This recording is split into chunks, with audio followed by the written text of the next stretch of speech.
The city of New York never truly sleeps. Neon lights painted the skyline, and limousines crawled through Fifth Avenue, ferrying men and women who believed the world was theirs. In one of the most expensive penthouses overlooking Central Park, silence ruled. That silence wasn't peace. It was suffocating, heavy, waiting to be broken. Jacqueline Mitchell sat alone in the living room. Her hands trembled as she held a stack of papers, divorce papers. Her belly, 7 months swollen with the child she had prayed for, rose and fell with each shaky breath. Tonight should have been just another sleepless night, another lonely hour of waiting. But this time, she had made a decision. The clock ticked past midnight. She had heard the rumors all day. Ambrose Blackwell, her husband, the powerful real estate tycoon, had been spotted again. This time, not in some shadowy corner, but openly at a luxury hotel with his mistress, Sienna Vance. There had been laughter, champagne, and photographs. None of it surprised her anymore. But what shattered her was the realization that he didn't even bother hiding it now. She had loved him. She had given up her small teaching career, her independence, her friends, to become the wife he said he wanted. For years, she believed the price was worth it. But tonight, with her child kicking inside her, she finally saw the truth. The elevator dinged. Her heart tightened. Heavy footsteps echoed through the marble hallway. The scent of expensive cologne, mixed with the faint trace of another woman's perfume, seeped into the room. Ambrose appeared in the doorway. His tailored suit was slightly wrinkled, his tie loosened, his smile still dripping with arrogance. Behind him walked Sienna, younger, bolder, her sequin dress clinging like a second skin. Her laughter sliced through Jacqueline like glass. Jacqueline stood. "Ambrose," she whispered, her voice trembling but steady enough to carry. She held the papers out. "It's over, can't do this anymore. Not for me, not for our baby. Sign these." For a moment the room froze. Ambrose stared at her as if she had told a joke. Then, slowly, a smirk spread across his face. He sauntered forward, plucking the papers from her fragile hands. He didn't even look at them. With one swift motion he tore them straight down the middle, then again, and again. Shreds of her courage fluttered to the floor like broken wings. "You think you can leave me?" Ambrose's voice was cruel, mocking. He leaned close, his words a hiss. "You're nothing without me, Jacqueline. Nothing. A washed-up schoolteacher carrying a belly. Who would want you?" Sienna's laugh rang out, sharp and merciless. "She looks pathetic, Ambrose. Look at her. 7 months pregnant, still clinging to your name. How pitiful." Jacqueline's throat closed. She wanted to scream, to defend herself, to tell them that dignity was still hers. But the words wouldn't come. All she felt was the child inside her moving, reminding her that she couldn't collapse, not now. Ambrose dropped the shredded papers onto the glass table, letting them scatter like confetti at a cruel celebration. He poured himself a drink, raised the glass, and smirked again. "You'll stay right here, Jacqueline. You'll give birth to my child, and then you'll fade into the background where you belong. That's the only role you have left." Tears blurred her vision. She clutched her belly with one hand, the other gripping the edge of the table just to stay upright. The man she once believed was her soulmate now stood before her. A stranger, worse than a stranger, a tormentor. Sienna slid her arm around Ambrose's waist, her red lips curling into a victorious smile. "Face it, sweetheart," she said, her voice dripping with venom. "You've already lost. You're just an obstacle he hasn't bothered to remove yet." Jacqueline turned away, swallowing back the sobs threatening to escape. She wanted to collapse. She wanted to disappear. But something inside her shifted. For the first time in months, maybe years, a different kind of fire sparked within her chest. It wasn't hope yet. It wasn't strength. But it was something dangerous, something that could grow. Ambrose raised his glass higher, as if delivering a toast. "To my future," he declared, pressing his lips to Sienna's cheek. "And to my wife, soon to be forgotten." The ice in Jacqueline's veins hardened. Forgotten? No, not yet. Not ever. Her fingers tightened over her belly, her pulse racing with a silent vow. She wouldn't break. She wouldn't vanish. She would rise. And when she did, Ambrose Blackwell would regret every word he had spoken tonight. Before Jacqueline Mitchell became the woman standing broken in that glittering penthouse, she was someone else entirely. She had once been a teacher. Not just any teacher, but the kind who stayed late after school to help struggling children sound out words or finish their math homework. In her classroom, decorated with handmade posters and soft pastel curtains, her students called her Miss Sunshine. She believed in them, every single one, no matter how small their voice or how poor their background. To those kids, she was a hero. She hadn't grown up with wealth or privilege. Her parents were factory workers in a small town outside Buffalo.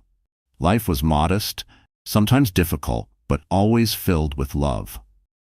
Jacqueline's childhood was the sound of her father's laughter at the dinner table and the sight of her mother's tired hands kneading bread after a long day. From them, she learned resilience, humility, and the importance of building a family on trust. When she moved to New York City in her early 20s, she carried those lessons with her. She wanted more, not money, but opportunity. She dreamed of shaping young minds, of carving out a space where children felt safe and valued. For a time, she succeeded. Her apartment was tiny, her meals simple, but she was happy. She had friends, colleagues, and the quiet pride of knowing she was making a difference. And then she met Ambrose Blackwell. It had been at a charity event for literacy programs. She was there as a volunteer, helping children perform a short play. He was there as a sponsor, standing tall in his tailored suit, commanding the room without effort. Their eyes met across the stage lights, and for Jacqueline, it felt like the world had tilted. Ambrose was charming then, disarmingly so. He complimented her passion, asked about her students, and seemed genuinely interested in the stories she told. For a girl who had always put others before herself, being noticed by a man of his stature felt intoxicating. Within months, they were inseparable. Dinners at candlelit restaurants, weekend trips to the Hamptons, whispered promises beneath city lights. It all felt like a dream too perfect to last. Her friends warned her. "He's too fast, too smooth," they said. "Be careful, Jacqueline. Men like him play for keeps, and not always in a good way." But she didn't listen. Her heart was full, her mind clouded by the idea that love could be this dazzling. They married within a year. The wedding was lavish, a spectacle that made headlines in society magazines. For Jacqueline, the glamour was overwhelming. But she clung to the belief that underneath it all, Ambrose was the man who had once admired her for her kindness. In the beginning, he was attentive. He kissed her forehead before leaving for work, left notes on the counter, and even joined her at school events. But slowly, cracks began to form. The notes stopped. The kisses became perfunctory. The dinners turned into long nights of waiting while he attended business meetings that stretched past dawn. Jacqueline told herself it was temporary. He was building an empire after all. She could be patient. She could be the supportive wife. Then came the pregnancy. When she told Ambrose the news, his reaction was complicated. He smiled, yes, but there was a flicker in his eyes, a calculation, a hesitation she couldn't ignore. Still, she buried the unease, convincing herself that a child would bring them closer, that this baby would make them a family in the truest sense. But instead of closeness, there came distance. Ambrose grew colder, distracted, and more irritable. He complained about the cost of baby supplies, about her needing more rest, about the inconvenience of her doctor appointments. It was as if her pregnancy was a burden, not a blessing.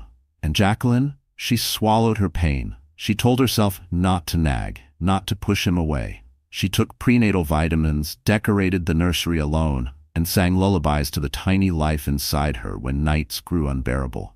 Still, she kept her faith. She had always been a believer in love, in second chances. She told herself Ambrose was under pressure, that once the baby arrived, things would be different. But then she found the first lipstick stain on his collar. It wasn't hers. It was bright, bold red, the kind she never wore.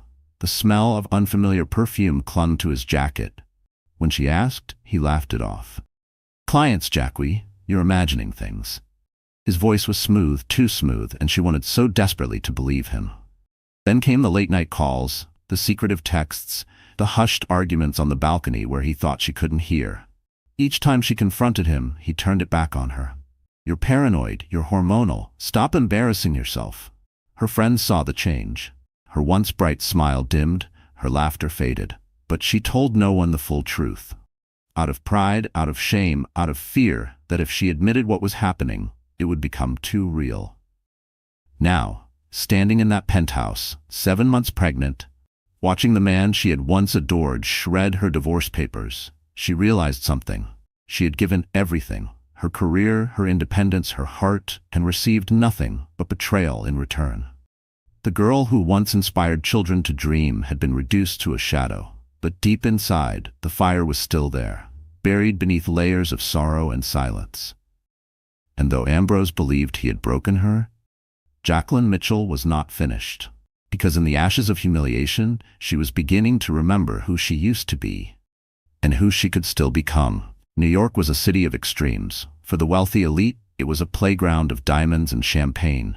For Jacqueline, it had become a gilded prison. Everywhere she looked, the contrast was sharp.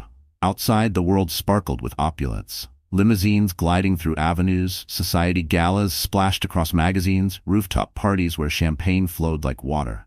Inside her home, silence and shadows wrapped around her like a shroud. Ambrose thrived in that glittering world. To him, New York wasn't just a city, it was his kingdom. He knew every private club, every exclusive rooftop, every charity gala where deals were struck with a handshake and a smile. He loved the spotlight, the whispers of envy that followed him when he entered a room, and he never arrived alone anymore. Sienna was always on his arm, a deliberate display of youth and arrogance. The city adored it. The tabloids ate it up. Blackwell's stunning companion, one headline had read, plastered beneath a photo of Ambrose in his tuxedo, hand resting possessively on Sienna's hip. Not a single word about the wife carrying his child at home. Not a single acknowledgement that Jacqueline even existed. Jacqueline clipped those articles quietly and tucked them away. She didn't know why. Maybe to remind herself she wasn't crazy, that his betrayal wasn't just a paranoid fantasy. Maybe because some part of her wanted evidence for the day when truth would matter more than appearances. Meanwhile, her world shrank. Her life revolved around doctor's appointments, quiet walks in the park, and late nights staring out the window at a city alive with everything she couldn't touch. The penthouse was luxurious, yes, but it was cold.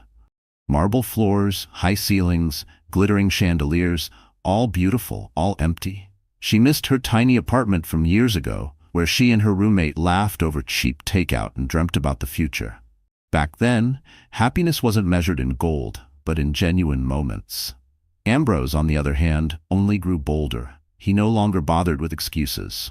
Nights turned into mornings before he stumbled home, smelling of perfume and liquor. His phone buzzed constantly, but if she dared to ask, he sneered. "Business, Jacqueline. Stop nagging."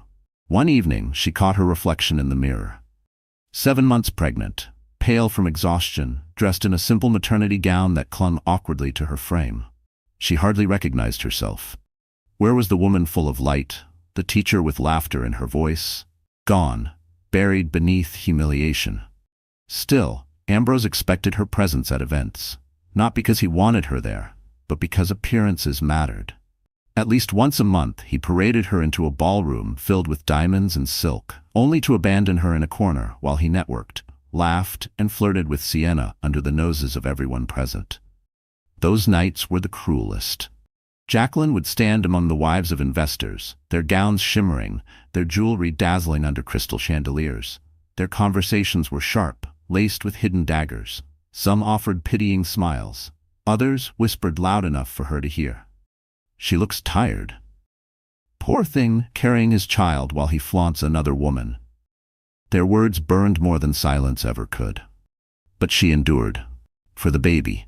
For some shred of dignity she wasn't ready to lose. The world of glamour was intoxicating but unforgiving. At one particular gala, the Bright Futures Ball, Jacqueline sat at their table while Ambrose and Sienna laughed with donors across the room. Her hands rested protectively on her belly as the orchestra played, the sound of violins rising over the clinking of champagne glasses. She forced a smile, but inside she was breaking. Then came the final blow.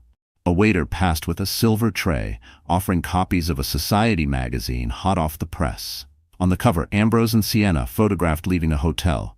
The headline screamed, "Blackwell's new power couple?" Her cheeks burned. The women at the table smirked.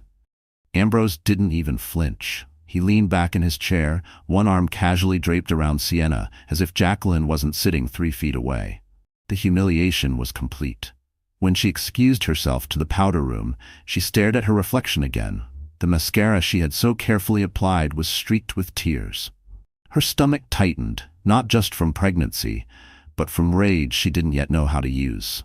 She pressed both hands against the counter, breathing heavily. For a moment she thought she might collapse, but she didn't. She lifted her chin, wiped her tears, and whispered to herself, "Not forever. This won't be forever." That night, she returned home alone. Ambrose had stayed out with Sienna as always. Jacqueline walked into the nursery she had decorated by herself, a room painted soft yellow with a crib she had chosen carefully.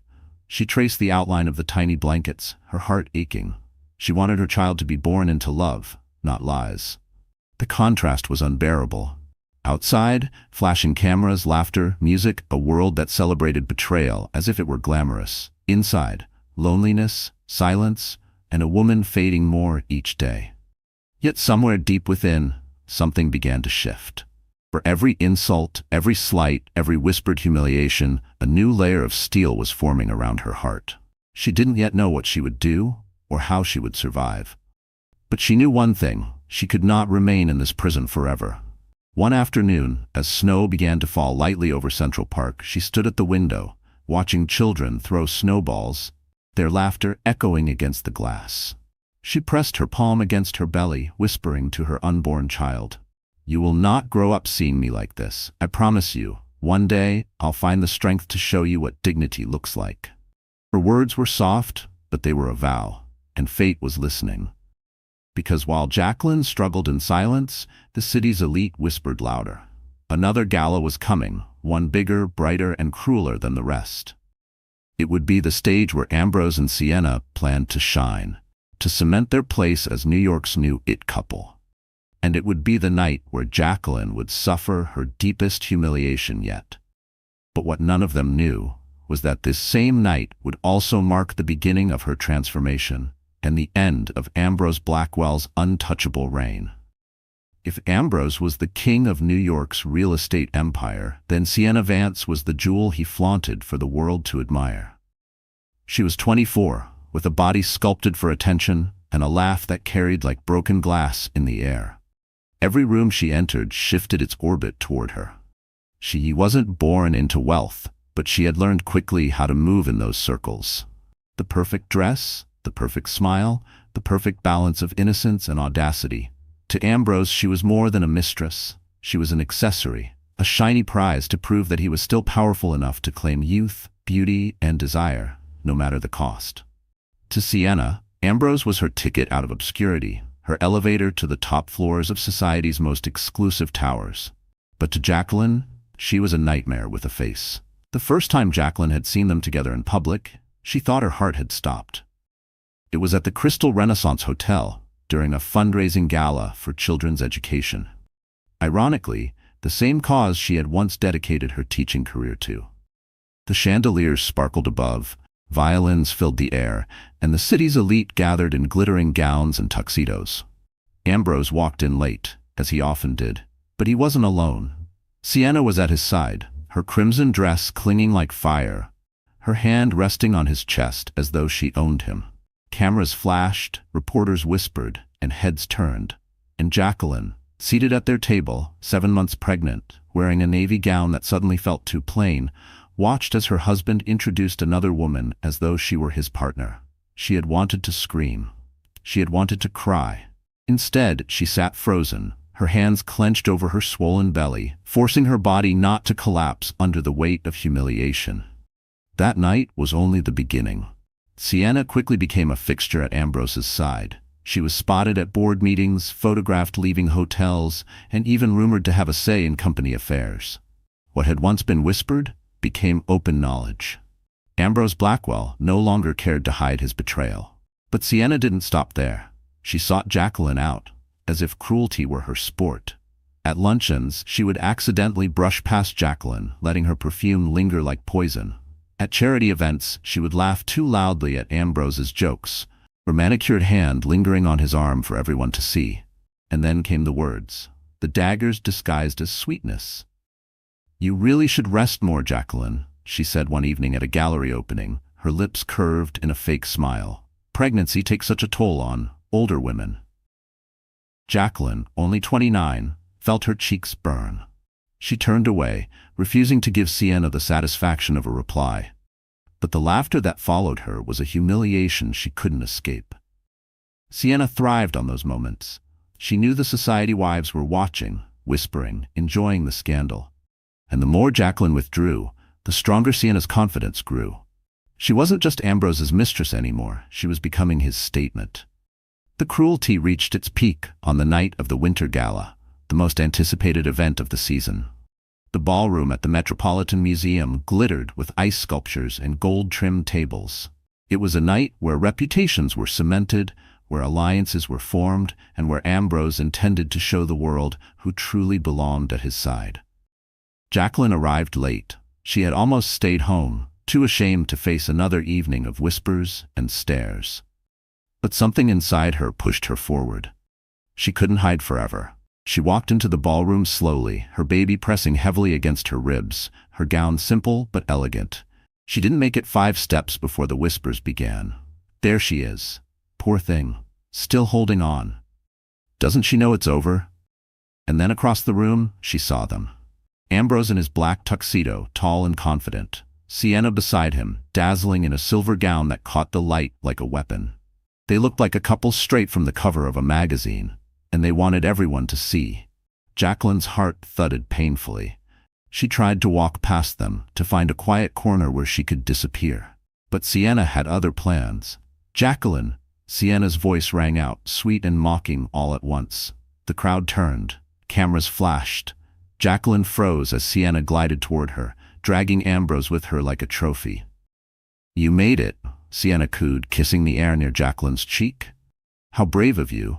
I wasn't sure you'd want to be here tonight, given everything." The crowd chuckled under their breath. Ambrose smirked. Jacqueline's lips trembled, but she forced them into a tight smile. "I'm here because I belong here." Sienna's eyes sparkled with cruelty. She leaned closer, her voice low enough for only Jacqueline to hear. "You don't belong anywhere. You're just the pregnant wife he hasn't thrown out yet." Jacqueline's chest constricted. For a moment she thought she might faint. But then, from somewhere deep inside, a flicker of defiance sparked. She straightened her shoulders and met Sienna's gaze. "Enjoy it while it lasts," Jacqueline whispered back. "Shiny things always lose their sparkle." Sienna's smile faltered just for a second, but Ambrose tightened his grip on her waist, and the smirk returned.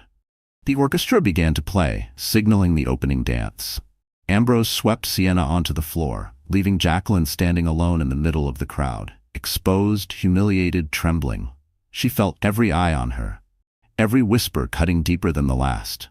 She backed away slowly, her hands cradling her belly, until she reached the edge of the room. She wanted to run, but her legs were heavy, her body exhausted.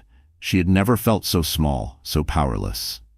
And then, just as tears blurred her vision, she noticed something. Across the ballroom at the far side of the dance floor, a man was watching her. His eyes weren't filled with pity.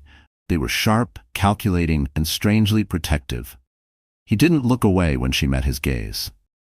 In fact, he raised his glass slightly, as though acknowledging her presence, as though silently telling her she wasn't invisible. Jacqueline's breath caught. She didn't know who he was yet. But she would. Because that man was Ethan Blackwell, and his arrival would change everything. The Winter Gala was supposed to be a night of elegance.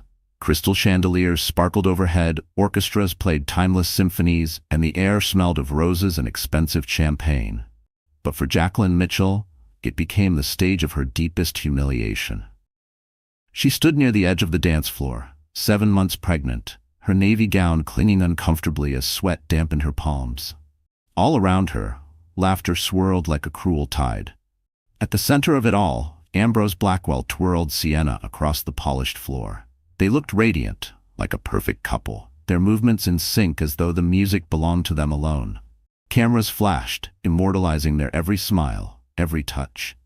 The tabloids would have their story by morning. Ambrose Blackwell and his dazzling companions steal the show at the Winter Gala. Jacqueline knew what her part would be in the gossip. Nothing but a footnote, the abandoned wife too pathetic to fight back. Her chest ached. She turned, ready to slip away unnoticed, when she felt a hand on her arm. "Jacqueline, isn't it?" The voice belonged to a woman draped in emerald silk, her eyes sharp with curiosity. "You're Ambrose's wife, correct?"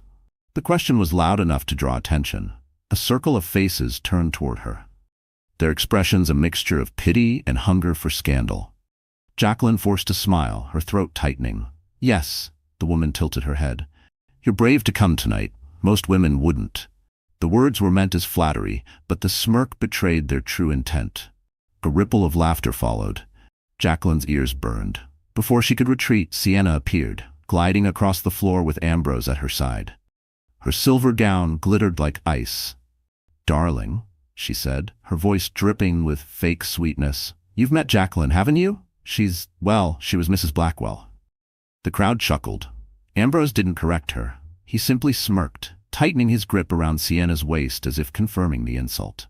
Jacqueline's lips trembled. She wanted to scream, to tell them the truth, that she was still his wife, that she carried his child, that the vows they mocked had once meant something. But when she opened her mouth, no sound came. Only silence. Sienna leaned closer, her whisper loud enough for others to hear. "Don't take it so hard, Jacqueline. Some women just aren't built for this world. But don't worry, I'll take care of Ambrose now." The cruelty in her tone broke something inside Jacqueline. Tears stung her eyes. She turned to leave, but her heel caught on the hem of her gown. She stumbled, clutching her belly as gasps erupted around her. "Careful," someone muttered. "She shouldn't even be here." Poor thing. The humiliation was unbearable. Jacqueline steadied herself against a marble column, her vision swimming. She couldn't breathe. Her chest tightened, and panic clawed at her throat. For a terrifying moment, she thought she might collapse in front of them all. And then she heard it, a low, steady voice. "That's enough." The crowd parted. A tall man stepped forward, his presence commanding the room without effort. He wore a tailored charcoal suit, his expression sharp as steel. His eyes, dark and unreadable, locked onto Ambrose with a quiet intensity that silenced even the orchestra. It was Ethan Blackwell. Gasps rippled through the crowd. Whispers followed like sparks in dry grass. The other Blackwell, the rival, the estranged brother. Few people had ever seen Ethan in public. He was known for running a rival company, building his empire away from the spotlight, refusing interviews or society games. And yet here he was, walking straight toward Jacqueline. He stopped beside her, offering his arm. "Mrs. Blackwell," he said firmly, his voice carrying across the ballroom, "you shouldn't stand here alone." The title, Mrs. Blackwell, rang louder than the music. Whispers erupted. Faces turned. Ambrose's jaw tightened. Sienna's smile faltered. Jacqueline hesitated, her heart racing. No one had defended her in months. She had forgotten what it felt like to be acknowledged, respected. Slowly, she placed her trembling hand on Ethan's arm. He turned to Ambrose, his expression calm but lethal. "Parading your mistress while your wife carries your child?" His voice cut like glass. "Even for you, Ambrose, that's low." The ballroom froze. Ambrose's face reddened. "This is none of your concern, Ethan." "Oh, but it is," Ethan replied, his gaze unwavering. "When you disgrace the Blackwell name in front of half the city, it becomes everyone's concern." The crowd buzzed. Cameras clicked furiously. Sienna clutched Ambrose's arm, her face pale beneath her makeup. Jacqueline's pulse thundered in her ears. For the first time in months, she wasn't invisible. For the first time, someone had stood between her and humiliation. But that protection came at a cost. The crowd would talk. The tabloids would spin. And Ambrose would not forgive Ethan for this public challenge. Jacqueline tightened her grip on Ethan's arm, her lips parting as if to thank him. But before she could speak, Ambrose stepped forward, his voice low and dangerous. "You think you can undermine me in front of everyone?" His glare shifted between Jacqueline and Ethan. "Be careful, brother. You don't know what game you're playing." Ethan's jaw tightened. He leaned in slightly, his words meant only for Ambrose, though Jacqueline caught them. "On the contrary, I know exactly what game this is, and I'm prepared to win." The tension crackled like electricity. The orchestra had stopped playing entirely. Guests held their breath, sensing that they were witnessing the beginning of a war. Jacqueline's knees shook. She wasn't sure if it was fear, relief, or something more dangerous. A flicker of hope. Because for the first time she realized she wasn't alone in this battle. Someone powerful was willing to stand with her. And that night, under the golden chandeliers, the battle lines between Ambrose and Ethan Blackwell were drawn. with Jacqueline at the very center. The ride home after the winter gala felt endless. Jacqueline sat alone in the back of the limousine, her hands wrapped around her belly as if her unborn child were the only thing anchoring her to the earth. The city lights blurred outside the tinted windows, streaks of gold and red that felt unreal, like a world she no longer belonged to. Across town, Ambrose would be celebrating his triumph with Sienna. Champagne, laughter, maybe even more photographs to humiliate her by morning. She could already imagine the headlines. Blackwell brothers clash at gala. Pregnant wife caught in the middle. They would twist her pain into entertainment, her humiliation into gossip for strangers. By the time she stepped out of the car and entered the penthouse, her body felt heavier than ever. The silence of the apartment pressed against her chest like a weight. She set her clutch down on the marble counter, her fingers trembling. The shredded remains of the divorce papers still sat in the trash can, a mocking reminder of Ambrose's cruelty. She sank onto the velvet chaise in the living room, her breath shallow. The chandelier above glowed softly, but it gave no warmth. She pressed both hands to her swollen belly and whispered, "I'm sorry. I'm so sorry." The tears came then, hot, unstoppable, relentless. She cried until her throat was raw, until her body shook so violently she feared it would harm the baby. Months of swallowed pain poured out in violent sobs. She remembered the look on Sienna's face, the smirk as she whispered, "You don't belong anywhere." She remembered Ambrose's silence, his refusal to defend her, his public embrace of another woman. And she remembered Ethan's voice cutting through the noise. "That's enough." It had been the first kindness she'd received in so long. But instead of soothing her, it only made her grief heavier. Because it reminded her of what love was supposed to feel like, protective, steady, loyal. Things Ambrose had stolen from her years ago. She rose unsteadily and walked into the nursery. The soft yellow walls, the tiny crib, the mobile of stars she had ordered online. It was all ready, all waiting. But instead of filling her with joy, it filled her with dread. How could she bring a child into this world, into this loveless, fractured home? How could she teach her baby strength when she herself felt so weak? She sat on the edge of the crib and broke again, her sobs muffled into the blanket she had stitched by hand. "What kind of mother am I?" she whispered. "What kind of future will you have?" The clock ticked past 2 in the morning. The apartment remained silent. She was alone, truly, terrifyingly alone. For a fleeting, dangerous moment, her mind wandered to places it shouldn't. What if she disappeared? What if she packed a single bag, left everything behind, and vanished into the night? No more tabloids, no more humiliation, no more Ambrose. But where would she go? She had no job, no money of her own, no friends left in the city. Ambrose had made sure of that. Piece by piece, he had stripped away her independence until she was nothing but his possession. Her despair deepened. She rose, pacing the room, her breath ragged. At one point, her vision swam and her knees buckled. She gripped the dresser to keep from collapsing. Panic clawed at her chest. Was it stress, or was it the baby? She forced herself to breathe, slow and steady, whispering lullabies under her breath. The baby kicked gently, reminding her that she wasn't completely alone. That tiny flutter of life pulled her back from the brink. Still, she couldn't silence the fear. The fear of being trapped forever in Ambrose's shadow. The fear of raising her child in a home poisoned by cruelty. Finally, near dawn, she stumbled back into the living room. She collapsed onto the couch, exhaustion swallowing her whole. The city outside was waking, but for Jacqueline, time felt frozen. Her eyes drifted toward the door. For a moment, she thought she saw a shadow beneath the crack of light on the floor. A trick of exhaustion, she told herself. But then, a soft thud. Her heart lurched. She pushed herself up and shuffled to the door. On the floor, just inside the entryway, was a large envelope. No knock, no note, just an envelope, thick and heavy. Her fingers trembled as she picked it up. Across the front, in bold, sharp handwriting, was her name, Jacqueline. She swallowed hard, tearing it open. Inside were photographs, dozens of them. Ambrose and Sienna, together in restaurants, leaving hotels, exchanging envelopes with men she didn't recognize.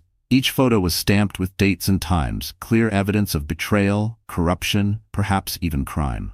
And tucked at the very bottom was a single card, no signature, no explanation, just 4 words, written with deliberate precision. "You are not alone." Jacqueline's breath caught, her pulse hammered. The despair that had nearly destroyed her hours ago shifted into something else, something sharper, something alive. Someone was watching. Someone knew. Someone cared enough to act. Her mind reeled. Who could it be? A stranger? A friend she thought she'd lost? Or her heart jolted. The man at the gala, Ethan Blackwell. And in that moment, Jacqueline realized her story wasn't ending. It was only beginning. Morning sunlight spilled across the penthouse, pale and cold, as though even the sun had no warmth left for her. Jacqueline sat on the couch, the envelope of photographs spread across the coffee table. She had barely slept, her mind spinning with fear and questions. Each picture was undeniable. Ambrose with Sienna, his hand on her waist. Ambrose exchanging thick envelopes with unfamiliar men. Ambrose in a private room at a luxury hotel, smiling too confidently for it to be business. These weren't rumors or whispers. This was evidence. And that card, those 4 words, haunted her. You are not alone. She hadn't decided what to do when a knock came at the door. Firm, deliberate, not the careless pounding Ambrose used when he forgot his keys. Her heart raced. She considered ignoring it, but something inside urged her forward. She opened the door and froze. It was him, the man from the gala, Ethan Blackwell. Up close, his presence was even more commanding. Tall, broad-shouldered, his dark hair perfectly in place, his eyes sharp but not unkind. He didn't smile, didn't soften his expression, but there was a steadiness in his gaze that steadied her in return. "Jacqueline," he said simply, his voice low and calm. Her throat went dry. "You, why are you here?" He glanced past her into the apartment, then held up a small leather folder. "Because you need answers, and because Ambrose is more dangerous than you realize." She hesitated, then stepped aside. He entered, moving with quiet confidence as if he'd been here before. She clutched her belly protectively, torn between fear and a strange sense of safety. Ethan set the folder on the table beside the photographs she had received. His eyes flickered to them, then back to her. "I see you've already had a delivery." "You sent them," she whispered. He gave a single nod. "I've been watching him for months, gathering proof. He's been sloppy, too arrogant to hide his trail. But I couldn't risk delivering this directly at first. I had to make sure you were ready." Jacqueline's breath caught. "Why? Why help me?" For a moment, silence stretched. Then Ethan sat across from her, his posture straight, his expression unreadable. "Because Ambrose isn't just my brother. He's my enemy, and he's about to destroy himself and anyone tied to him. That includes you and your child." Her head sputtered. Ethan's jaw tightened. "Half-brother. We share the same father. But while Ambrose inherited his charm and hunger for wealth, I inherited the will to build something lasting. We've been rivals from the beginning. He craves attention. I crave results. He destroys. I rebuild." Jacqueline's mind reeled. She had heard whispers of another Blackwell in the city, a shadow figure running a rival corporation, powerful but private. She had never connected him to Ambrose. Never imagined he would walk into her life. "I didn't want to involve you," Ethan continued, his tone firm. "But when I saw how he paraded Sienna, how he humiliated you at the gala, I couldn't stand by any longer." Her lips trembled.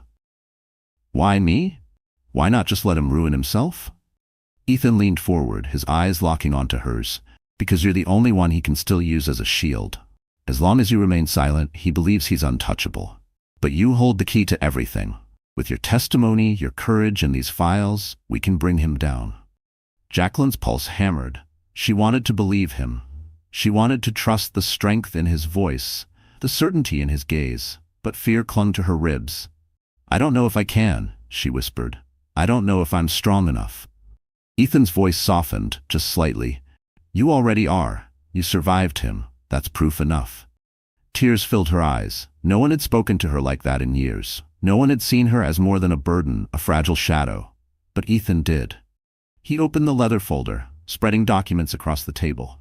Bank statements, wire transfers, property deeds in other names. He's laundering money through shell companies. He's bribing officials. If this comes to light, Ambrose won't just lose his reputation. He'll lose everything. Jacqueline stared at the evidence. Part of her felt vindicated, relieved that his cruelty might finally face consequence. Another part trembled with fear. This wasn't just betrayal anymore. It was danger. If Ambrose discovered she had this information, he would destroy her without hesitation. As if reading her thoughts, Ethan said quietly, "That's why you can't face him alone. But with me, with my resources, my network, you'll be safe." Safe. The word felt foreign, like something from another life. She wiped her eyes, trying to steady herself. "And what do you want in return?" For the first time, Ethan allowed a hint of a smile. It wasn't cruel like Ambrose's, but it carried a weight of unspoken meaning. Justice, nothing more, and perhaps, his gaze lingered for a fraction longer. Perhaps a chance to prove not all Blackwell men are the same. Her cheeks warmed, though she quickly looked away. She wasn't ready for trust, not yet. But the flicker of hope his words sparked terrified her almost as much as it comforted her. The baby kicked gently, and Jacqueline pressed her hand against her belly. Her child's life was tied to this decision. If she sided with Ethan, she would be declaring war on her husband, on the father of her child. But if she didn't, she would remain trapped, invisible, humiliated. Her breath shook as she whispered, "What do I have to do?" Ethan gathered the documents neatly, sliding them back into the folder. His voice was calm, deliberate. "First, you stay quiet. Let him think he still controls you. Second, you trust me to handle the rest. And third," he paused, his gaze steady, "you prepare yourself for the day we end this, in public." Jacqueline's heart pounded. She pictured it, standing in front of the same glittering crowd that had mocked her, but this time, with truth on her side. Could she do it? Could she survive the storm? Ethan stood, adjusting his suit. "Ambrose has always underestimated you. That's his greatest weakness. Use it. Let him believe you're broken. When the time comes, his downfall will be absolute." He moved toward the door. Jacqueline rose slowly, her voice trembling. "Ethan, why now? Why not years ago?" He stopped, his back to her. For a long moment, he said nothing. Then, without turning, he replied, "Because I didn't care before, but now I do." The door clicked shut behind him, leaving Jacqueline alone in the silence. Her pulse thundered. Her tears had dried. For the first time, she felt something stronger than despair. Resolve. And in that fragile, electrifying moment, Jacqueline made a vow. If Ethan was truly by her side, Ambrose Blackwell would never see his destruction coming. The morning after Ethan's visit felt different. The world outside still hummed with its usual chaos, cars honking, sirens wailing, the city rushing forward without pause. But inside Jacqueline, something had shifted. For months, she had lived like a shadow, dragged lower and lower until she forgot she had once been a woman with dreams, a voice, a life of her own. But now there was a spark. It wasn't hope yet. It wasn't strength. But it was the memory of both, a whisper from the woman she used to be, telling her to rise. She spent the day in silence, moving through the penthouse like a ghost, but her mind was alive. Ethan's words echoed over and over. "Ambrose has always underestimated you. That's his greatest weakness." She thought about every time Ambrose laughed in her face, every time Sienna smirked at her swollen belly, every whisper from the society wives who pitied her. They all saw her as weak, fragile, a footnote. What if she let them keep thinking that, until the moment she chose to strike? By afternoon, she stood in front of the mirror. The woman staring back was pale, worn, broken, but Jacqueline forced herself not to look away. "You're still here," she whispered to her reflection, "and you're not done." That was the moment the transformation began. It started small. She made an appointment with her doctor to ensure the baby was healthy, because before she could rise, she needed to know her child was safe. The news came back good. The baby was strong, resilient, thriving. The relief was overwhelming. For the first time in months, she smiled. Next, she called a salon. It had been nearly a year since she'd done anything for herself. Her hair, once soft and full of life, hung dull around her shoulders. That afternoon, under the gentle buzz of dryers and the scent of lavender shampoo, she watched strands of brokenness fall away. When the stylist spun her around, Jacqueline hardly recognized the woman in the mirror.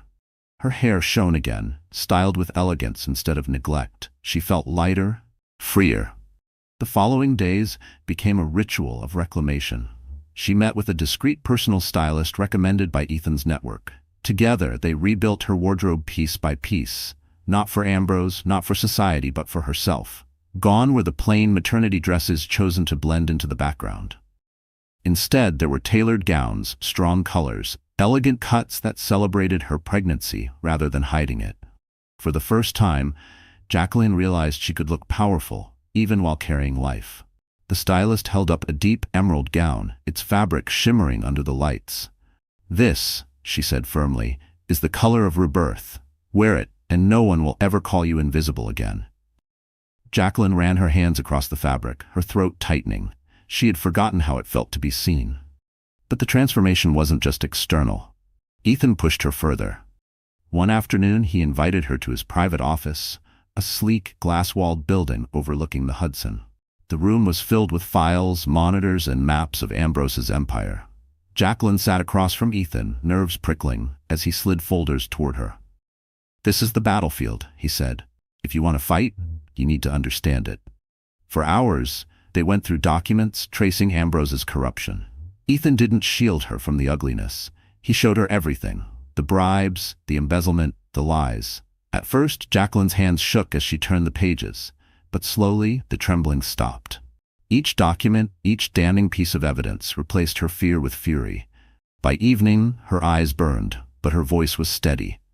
"He thinks I'm weak," she said quietly. "He thinks I'll stay silent, but he doesn't know me anymore." Ethan studied her, his expression unreadable. Finally, he nodded. "Good, you'll need that fire." The sessions continued. Ethan coached her on handling questions, on standing firm under pressure. He taught her how to look someone in the eye without flinching, how to turn humiliation into power. It wasn't easy.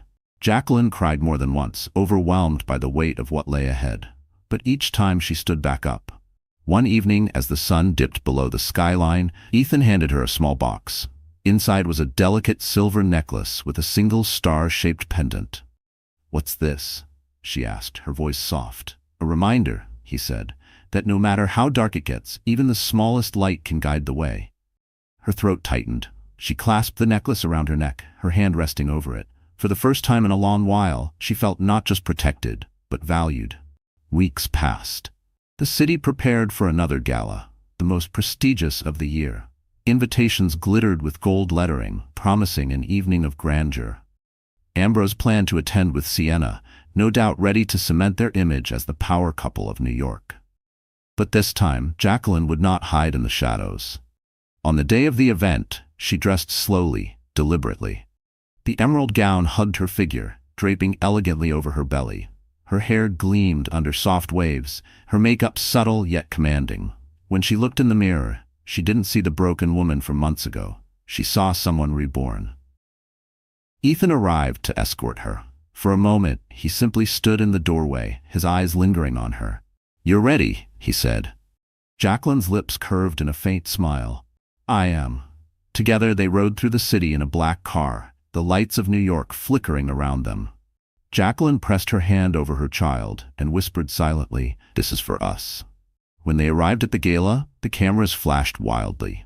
Reporters leaned forward, their pens scratching furiously. Gasps rippled through the crowd as Jacqueline stepped out of the car, radiant in emerald, her arm linked with Ethan's. The whispers began immediately. "She looks incredible." "Is that Ethan Blackwell? What does this mean?" But Jacqueline didn't shrink. She didn't bow her head. She walked tall, every step a declaration. "I am not invisible. I am not broken. I am here." Inside the ballroom, heads turned. Ambrose's smile faltered the moment he saw her. Sienna's hand tightened on his arm, her eyes narrowing with fury. Jacqueline met their gaze across the room. For the first time, she didn't feel pain. She didn't feel fear. She felt power. The orchestra swelled. The crowd leaned closer. The night had only just begun. And before it was over, Jacqueline Mitchell would no longer be the woman they mocked. She would be the woman they feared. The ballroom at the Waldorf Grand shimmered with gold and crystal. Waiters in white gloves moved swiftly between tables, balancing trays of champagne.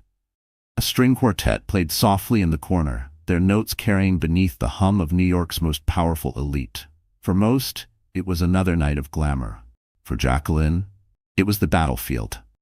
She stepped into the room, emerald gown flowing behind her, every movement deliberate, every step steady. Cameras exploded with flashes. She could feel the whispers spreading like wildfire. "Is that Jacqueline? She looks completely different. And Ethan Blackwell, he's with her?" She kept her chin high, her hand resting lightly on Ethan's arm. The necklace he had given her, the star pendant, gleamed at her throat like a beacon. She no longer felt like the forgotten wife. She felt like a storm walking into the room. Across the ballroom, Ambrose stiffened. His glass hovered halfway to his lips, his smirk faltering as his eyes locked on her. Sienna, dressed in scarlet sequins, followed his gaze. The smile on her lips froze, turning brittle. Jacqueline and Ethan moved through the crowd, parting it like a tide. When they reached the center of the room, Ethan leaned toward her. "Remember," he whispered. "Don't flinch. Tonight, you own the room." Jacqueline's heart pounded, but she nodded. She had come too far to turn back now. The master of ceremonies stepped onto the stage, tapping the microphone. "Ladies and gentlemen, thank you for joining us tonight for the annual Winter Benefactors Gala. Tonight, we honor those whose contributions have shaped this city." Polite applause followed. Ambrose straightened, tugging Sienna closer. He had been waiting for this moment. His moment. He was to be introduced as the keynote donor, the man whose fortune built schools and hospitals. His image was to be immortalized as generosity itself. But tonight, that script would burn. The MC continued. "And now, please welcome."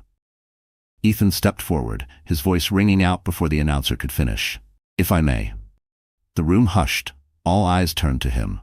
Ambrose's jaw tightened, his grip on Sienna's hand like iron. Ethan gestured toward Jacqueline.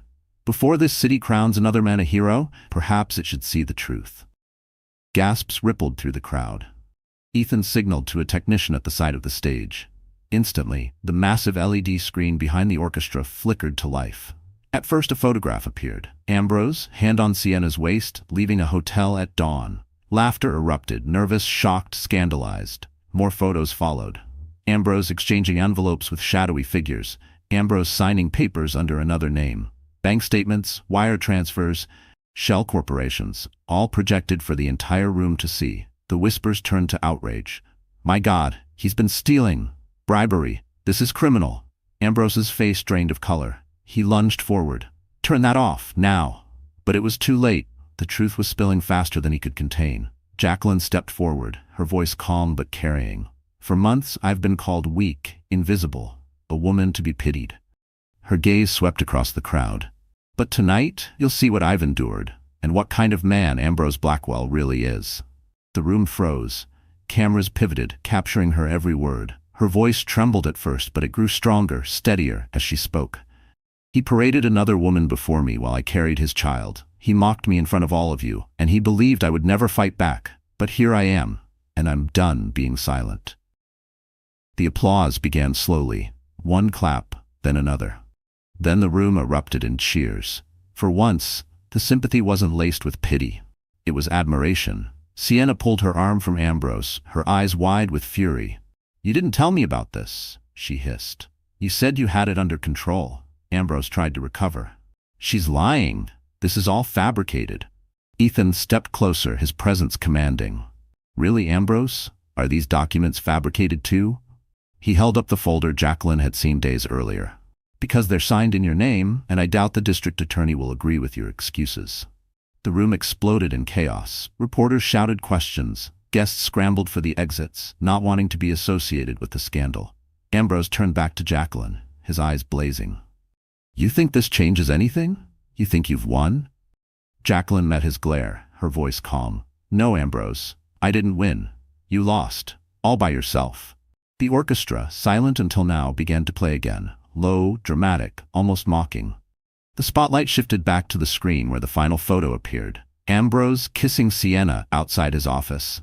The image lingered like a nail in his coffin. Sienna yanked her arm free completely. "You're finished, Ambrose," she spat. "I don't go down with losers." She turned sharply, storming away, leaving him exposed and alone. Gasps followed.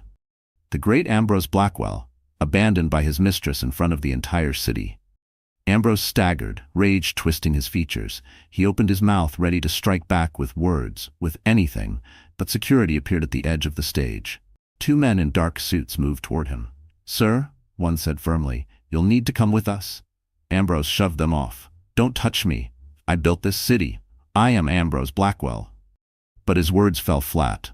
No one was listening anymore. Jacqueline stood tall, her hand over her belly, her necklace catching the light. She wasn't invisible.